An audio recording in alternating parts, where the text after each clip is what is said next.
we're going to first hear from our good friend Deep Nishar. He's going to have a short presentation, and then another good friend, Ravi Gururaj, will be interviewing him on stage as well. So without further ado, please welcome Deep.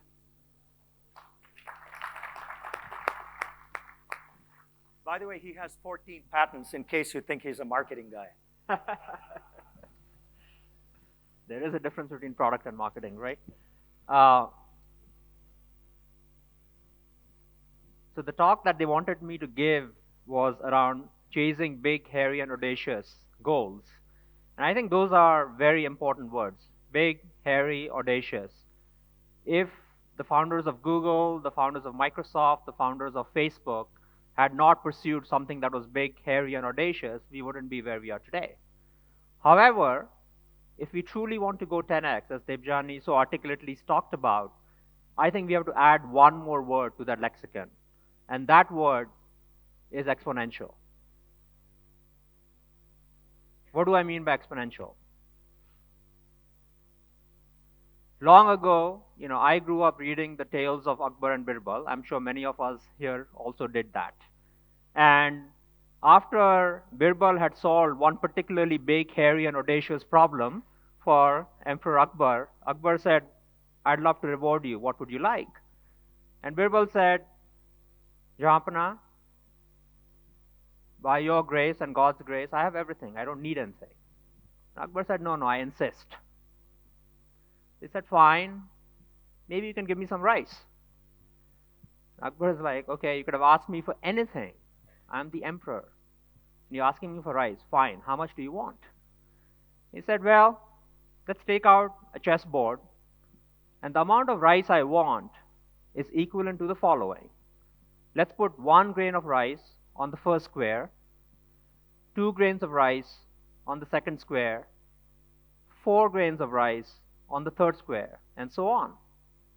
Akbar's like, "Fine, okay, whatever. It's some quirky trip you're on, but we can do that." And that was fine until, they got to the 32nd square, 4.3 billion grains of rice. That's about 100 kilos. Very doable. You get to the 54th square, and all of a sudden you are at 461 million tons of rice. That's equal to the entire production of rice in the world in 2010. And you're only on the 54th square. By the time you hit 64, you're 1,000 times the world's production of rice in 2010. So the key here is that exponential trends are very, very powerful. And we know this intuitively, but when you really experience them, something magical happens. We've all experienced one such exponential trend over the last 50 years, and that's called Moore's Law. Everything that we experience today, from this very simple ticker, to the light switches in our homes, to the very powerful devices that we keep in our pockets called our phones, none of this could be possible without Moore's Law and the semiconductor exponential revolution. If someone had fallen asleep 50 years ago and woken up today, they would not recognize the world, because 50 years ago, none of these things existed. It's very hard to believe, but that's the power of exponentiality. The first year, no one felt anything. The second year, it was 2 grains of rice. The third year, it was 4 grains of rice. The 32nd year, it was 100 kilos of rice. But by the time we hit today, which is the 64th square and beyond, it's 1,000 times the production that the world has ever seen. There's another such exponential trend that's happening right now, and I'm going to talk about 3 of them. The first one that I feel very passionate about is that of genomics. The cost of sequencing the human genome has gone down from about $10 billion for the first human genome that was sequenced about 15 to 20 years ago to almost $1,000 or less today. That is super exponential. That is faster than Moore's Law. So what? Because most of us here are technologists. We don't really see, the last time we looked at biology was in high school. And even then, when I was in high school at least, no one knew what genomics meant, and no one talked about it. The fact of the matter is that genomics is completely changed the way we live, the way we build things, the way we dress, the way we tackle disease, and so on. Take, for example, childbirth. In the US, if you're a woman of age 35 or over, it used to be just 10 years ago that you would do something called amniocentesis. This is a very painful procedure where they take a bunch of your spinal fluid out to ensure that the unborn baby, the fetus, is healthy. It doesn't have diseases like Down syndrome, which are very debilitating and can be, not the greatest experience for everybody around. It turns out that the false positive rate of doing something like an amnio is very high. It's like 10 to 15%. So imagine being the parents of an unborn child not knowing if the child is going to be healthy or not. That's not a very good feeling. It turns out that now there are tests called NIPT, where all you do is draw a little bit of blood from the mother, and it turns out that the fetus's blood mixes with the mother's blood, and you're able to extract the genomic code of the fetus and tell with almost 97 to 98% accuracy if that child has one of these debilitating diseases. That is very, very powerful. Or look at new materials that are being developed and invented. These are real shoes that Adidas makes. They are made from artificial spider silk. Spider silk is one of the most resilient, lightweight, durable materials known to humankind, except imagine one of us owning a spider farm.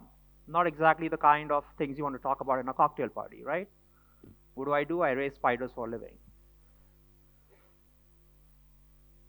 Instead, you can actually generate artificial spider silk by changing the genomic code of bacteria and yeast and use them as farms to produce this material. Take the way we can now go after diseases like Zika virus.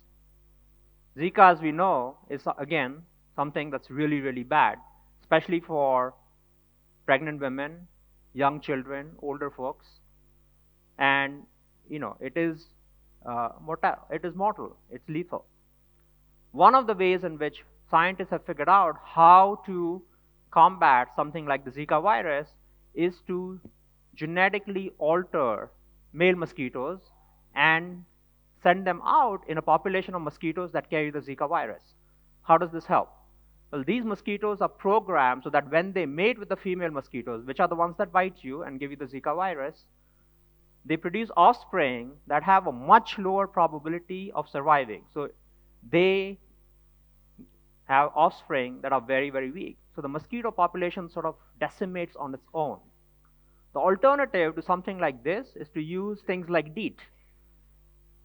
DEET is a chemical. DEET is a chemical that, again, pregnant women, young children, and older people should not be using because it can be really deleterious to your health. But that's the only other alternative. So these are all things that are already happening around us because of that power of genomics that we experience every day and may not have known of. The second such exponential trend I want to talk about today is that of IoT. Again, something like IoT or Internet of Things we've all experienced in some way, shape, or form. Our phone acts as one of the biggest IoT devices which tethers us and who we are to a big cloud computer. But these IoT devices, and they are growing. They're gone from 10 billion to close to 30 billion today. And we have a view at Softbank that they're going to go to 1 trillion devices in the not too distant future. They are growing at a very fast clip. What are some of the places where we see them in action already? This is the control room for the California ISO, which handles 80% of all electricity for the 5th largest GDP state nation in the world called California. It's not a nation, but those of us who are from California would like it to be honest. But it is the 5th as a state, it is the 5th largest GDP in the world. 30 million people, 80% of all electricity, that's handled through this. And one of the companies that helps them is a company called OSIsoft. What does it do? It takes sensory data from every power generation plant that is in the system and helps in the better distribution and transmission. That's the power of IoT. That has been going on for a while. OSIsoft's been around for almost 40 years now. Take another example, which is more recent. It turns out that water is one of our most precious resources. We are going to run out of water at the pace at which we use it. A lot of it gets used in agriculture. Well, we need water in agriculture because how else will we get food? But it turns out that if you water your plants too little, they dry out. If you water them too much, they rot. There's no really good way of knowing how much to water your plants. You do one of these. So now, in advanced farming techniques, what's happening is people are putting in really inexpensive moisture detection sensors in their fields, spaced out, and then these are all sensors are connected to each other, and then they are connected to the irrigation system, which then turns on the water as required. This does two things. It uses 50 to 60% less water, gives you better yield of the crops, and also reduces the power consumption because your water pumps are not running all the time, only when needed, and only in the spaces in the field as they are needed by 15 to 20%. Think about really making a change when it comes to climate change. The third exponential trend I want to talk about is something called AI. Now, all of you who have companies, if you don't put AI in there, it doesn't matter if you're delivering food or, writing accounting software or actually doing something that has to do with, real artificial intelligence, you have to put the buzzwords AI in your pitch decks, otherwise you don't get funded. Trust me, I've seen a lot of them. But in reality, AI is something that has really been unpacked over the last 10 years or so. Again, Moore's law comes into play. The x86-based computer chips that have been around, took us so far, but then they've plateaued off. In the meanwhile, over the last 10 years, the performance that we've been getting from GPUs that have really unlocked the power of deep learning and neural networks and machine learning techniques has grown almost 1,000-folds. That is a very powerful trend. What has that done for us? I'll give you two examples. One which is very near and dear to my heart. There's something called Crisis Text Line in the US, and they are soon going very global. What they do is the following. It turns out that when young people are facing mental health issues, whether they are anxious, depressive, sometimes suicidal, being abused, being bullied, they really have no one to turn to. And that happens everywhere in the world. I know that it's a big topic of conversation here in India as well. And these days, people don't pick up the phone and call, right? Especially teenagers, young adults, they want to text, they want to WhatsApp. What Crisis Text Line has done over the last 3 years is gotten more than 200 million such texts. And what they did was they unleashed the power of AI on it, used those 100 million texts over the last year and a half as their training set. And as a result of that, now with almost 86% accuracy, within 20 seconds of getting a text, they are able to tell if that particular individual who's texting them is suicidal or not, because that is the most dangerous condition, and you have to intervene immediately. Within 20 seconds, they have a counselor that gets in front of that individual.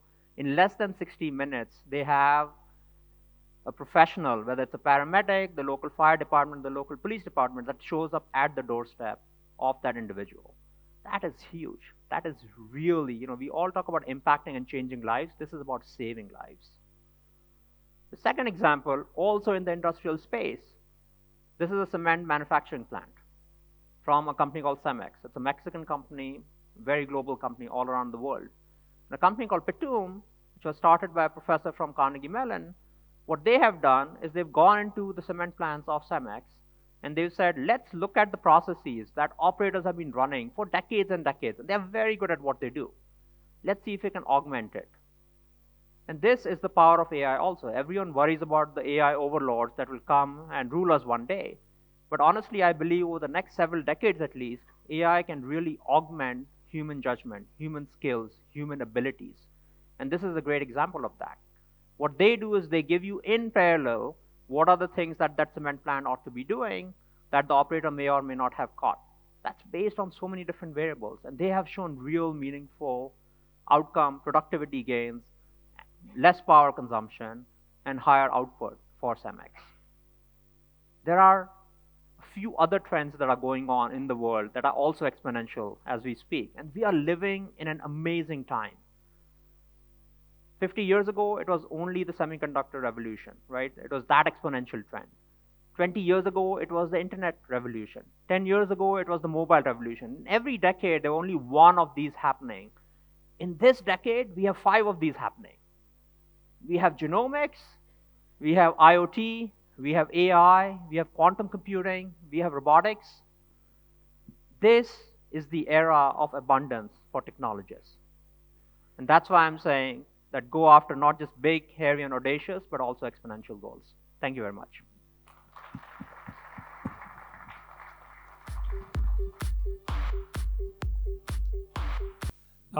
That was great, Deep. So, we've curated a bunch of questions from, luckily we have WhatsApp groups with lots of product entrepreneurs on them. I think the first question I'd like to ask you, can you map these trends to India, the opportunity in India, right? Yeah. What do you see happening there? You're seeing probably lots of plans coming out of India too, hopefully. Where do you see that happening? I mean, some of these that we can touch, like for instance, the IoT space, genomics, how would it impact in India? And, especially new ventures. Yeah. So I believe that, if you think about it, some of the best known scientists, technologists, entrepreneurs in these spaces are all Indians. So clearly this is not about talent. So, if I go back to what Devjani was saying earlier, which is talent, capital, resources, the thing that is lacking the most, and that's true in the US and the Western world as well, though not to the extent that we see in India, is policy. So China, I think, is the shining example. So they have taken these trends and they have basically decided that we are going to be the premier nation in AI, in genomics, and they are putting in to the tune of $10 to $100 billion over 1 to 5 years. In the US, they're putting in somewhere between $300 million to $1 billion a year. In India, like if you take the example of genomics alone, I think the total government funding for genomics is probably in the neighborhood of $30 to $50 million. And these are vast policy scale decisions to be made, and the impact to have that, they have to become programmatic. It's not about one company, one entrepreneur, and there are lots of them here that are happening. But if there's a will in the government, these things happen. And as we know, in the space program, right, we are at par today, India as a nation, as with any country around the world, and that's because of a very concerted effort over the last 2 decades. So it requires not just deep pockets, but long gestation periods as well, right? Yes. And kind of the fabric in the academia ecosystems as well, right? Yes. To feed some of these, I think. So give us a few more examples of companies you've invested in, and what was the investment thesis going in, right?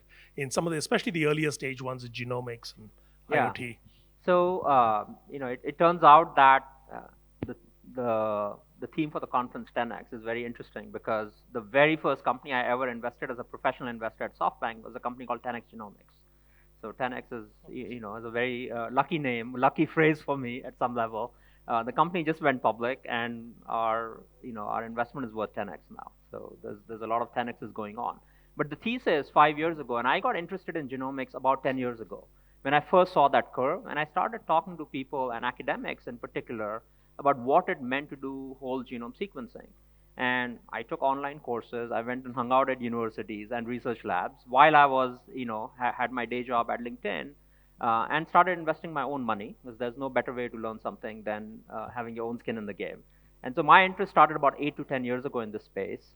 And when I joined SoftBank, one of the conversations I had with Masa very early on was that this is a space that we don't have a lot of experience in, but I believe is going to become the next mobile, or probably even bigger than the mobile and internet revolution combined.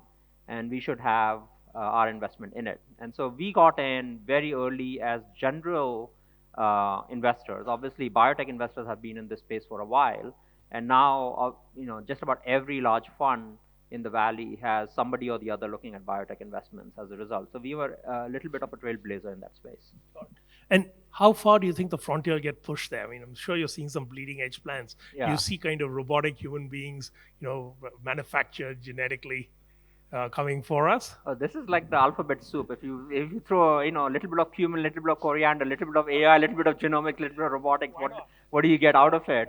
Yuval Harari, he talks about the next trends, his latest book, and he talks about hackable humans. And I think what he means, which again, the phrase taken out of context is very sensationalist, and you can write lots of cover stories about it and get people all excited and riled up. But what he really means is, what can we do with humans once we understand what makes the human tick, and not mentally, but physically. And that's the best way of understanding what genomics means.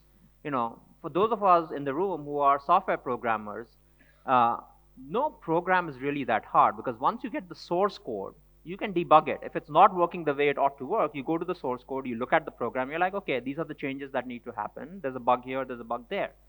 Humans are the same way. The genomic code is the way we work. That's our source code. And what whole genome sequencing is enabling us to do is to figure out what that source code is made of. Then we can debug it. If something happens to us, you develop cancer. Well, what does it mean? It means some cell somewhere has gotten mutated, and so that's the bug. And can we change it? Can we hack it? Or better yet, can we fix the bug? And that's, I think, very doable. If you add to it things like AI, etc., you can do many things. So the hottest thing right now in neuroscience is something called brain-machine interfaces, which is implanting chips in our brains. What can those chips do? Well, if there are parts of our brain, let's say someone has Alzheimer's, there are parts of your brain that stop functioning. Can we reactivate those parts? The brain is the computer for the entire body, right? This has been shown now multiple times for people who come back with amputations, and if you put artificial limbs on them, can you make them move on their own without them have to do something by just thinking? A brain-machine interface can do it. That's your ultimate, add robotics, add AI, add IoT and other things into our brains, and then all of a sudden, interesting things can happen. Now, you took one of my questions, which is, I think that's the ultimate nirvana state where you literally can think. It's not nirvana, it's happening now, okay. as we speak. Nirvana is here, it's within us. So this is the land of Ayurveda and yoga. We should not be thinking of nirvana as some far future state. True. And I think it's coming, but in between now and then, how do you see the interface changing? I can't see the interface being this for much longer. Yeah. I mean, it's going to be very different, right? Do you see something interesting happening in the next 5 years? 5 years out, what will we be carrying? Hopefully nothing. Okay. Because these things are becoming more miniature. Like it's still a pain, right? To carry these things around. It's better than carrying, the big room, computer that has filled up this room that you and I learned programming on, to what our children learn programming on, which are like these small devices, to something that's going to, go away completely. I think interfaces become very miniaturized. So, Google Glass, the first version of it, sort of became like the Apple Newton, right? The idea was great. The manifestation was not something the world was ready for. Now, I think the next version of just, let's call it glass, or, the ability to have an augmented audio, video, compute interface that we wear, so a wearable, that's happening. And I've seen companies that do something very interesting, like having contact lenses that can do all of that. So all of a sudden, now you're not touching anything. That poses its own set of questions and interesting ideas on miniaturization, on power consumption, on things that are sticking inside your eyeball, and what that happens if that blows up. Could be a Terminator-like scene that can happen in your day-to-day. It's battery powered, right? It has to be battery, it has to have a power source, right? Whether it's battery or something else. So that is one where I think the interface becomes wearable. Voice is becoming much better. Like Siri actually understands what I say now, despite my accent. That was my nirvana when that happened. Augmented reality, I think, is very big also, where we will wear things, and they're not going to look like these bulky headsets that we see, and somehow they change the world around us. And eventually, and not that far in the future, I'm a big believer in the brain-machine interface, where things are inside of us, and we can control them through our thoughts, and then they will do things for us. Because I've seen them happen. Yeah. And I'm sure eventually we'll just press a button and you will show up as an avatar here, right? Yeah, I mean, Possibly. holograms have been around for a They've while been around, now. but not perfect and Not perfect, not perfect. realistic, Yeah, and yeah, you yeah. can't shake No. people's hands in the audience. So, what about robotics? Give us a sense of where you see what are the, I know you all have done the pizza making machine. Yeah. There's a robotic. Well, more than that, actually, we've done something called Boston Dynamics, Yes. which is one of the oldest robotics companies out there. And if you haven't, just after this, go look up their YouTube videos. One of the most fascinating companies, started by Mark Rybert, one of the best roboticists in the world, Carnegie Mellon, MIT, started this company maybe 15 years ago, 20 years ago. They have robots that can go upstairs. They have robots that can open doors on their own. This is not programmed. They could be out in the wild. They could be delivering stuff in the snow. They could be, imagine our soldiers on the Siachen border here having to be there versus robots going there and doing all of that work, right? That's a huge difference. So, and we spun that company out of Google. Google had bought them out many years ago, and now they're part of the SoftBank portfolio. So I think robotics has, gone quite a bit. Most of this, obviously, because of cost as well as the trickiness and complexity, tends to be in industrial use cases, and which is great because I believe that if you can solve a B2B use case where people are deriving real value and as a result giving you real value in terms of the pricing, then all those things will show up in the consumer domain rather quickly. Got it. So, we were chatting before, we were at school together for a few months, but, each of us had bosses that were younger than us after school. Yes. And and they were both entrepreneurs or, technologists. What do you see as you look at the range, and you have the pick of the litter in some sense at SoftBank, looking at every entrepreneur, what do you see as really outstanding attributes for somebody you'd want to place a bet in? For an entrepreneur? For an entrepreneur, a founder. Yeah, multiple things. So you're probably seeing them later stage than most. We do see mostly later stage, just given the size of a fund. Although Emma doesn't know what the fund is called, but I know he was joking. We do see later stage things, but in deep tech, I also see many of the earlier stage investors. Companies. There are a few things that we look for. One, from a product standpoint, is ultimately you need to have built something. People who really focus on building uniquely simple yet brilliant products that change people's lives. And there is a certain DNA of the product entrepreneur. And it's difficult to describe, but you know it when you see their products and how they think about it. So that's one. The second is true mission orientation. And everyone throws around mission. My objective is to change the world. And what are you doing? I'm delivering food. Like, yeah, sure, you change the world, one pizza at a time, or one burrito, or one sizzler at a time, but something more than that. And having that as a mission orientation, and being part of who the company is. Like, I can still, I joined Google in 2003. That was now feels like 2 generations ago, and left it about 10 years ago. I can still recite the mission because it was so ingrained in what we did, which is to organize the world's information and make it uniformly accessible and useful. A mission has to outgrow and outlive the company and the entrepreneur. So having big, hairy, audacious, and exponential vision, I think, is important. The third thing is, are they about the company or are they about themselves? And that, we see that a lot in the news these days. Founders wanting to cash out before the employees can, before the investors can, not behaving as if they know better or best than anybody else, not having the service leadership orientation, and not having the attitude of being constantly learning. And, if you look at Larry, you look at Mark Zuckerberg, you look at Brian Chesky, one of the key things that all of them have in common is when you ever have a conversation with them, they don't spend the time talking. They listen. Because they believe that there's something to be learned from everybody that they interact with. So someone who's an active learner at all times, because the world around us changes at a very fast pace, we cannot have all the answers. And the belief that there are people who can teach us, I think those are the entrepreneurs who build enduring companies. So talking about the news, I should not let you off without a question on SoftBank too. Yeah.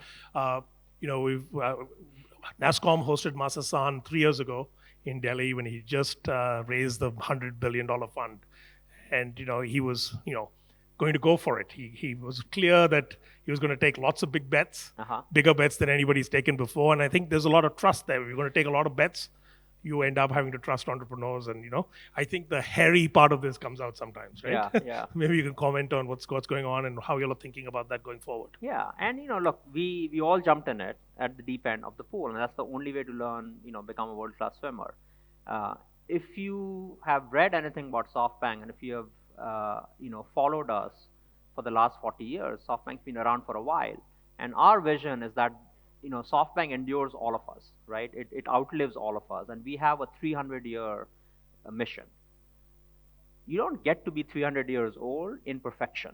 We will all make mistakes. The key is that how quickly do we learn from these mistakes? How do we incorporate that in our decision-making process? And how do we go forward from there?